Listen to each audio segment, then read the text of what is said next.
एक बेहद शर्मनाक और चिंताजनक घटना का वीडियो कोलकाता रूबी हॉस्पिटल के सामने आ रहा है। एक महिला के साथ बैड टच और अब्यूज का आरोप सामने आया है।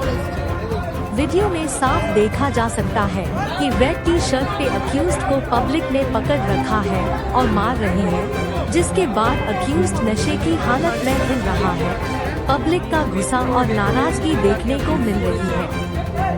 महिला सुरक्षा पर एक बार फिर से सवाल खड़े हो गए हैं। मामले को लेकर लोग सख्त कानूनी कार्रवाई की मांग कर रहे हैं ताकि दोषी को कड़ी से कड़ी सजा मिल सके।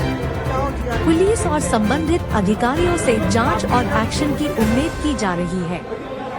ये घटना इस बात का सबूत है कि समाज में महिलाएं की सुरक्षा अब भी एक बड़ी चुनौती बनी हुई है। Thanks for watching Innovative News 360. Please share your experiences and follow us for more updates.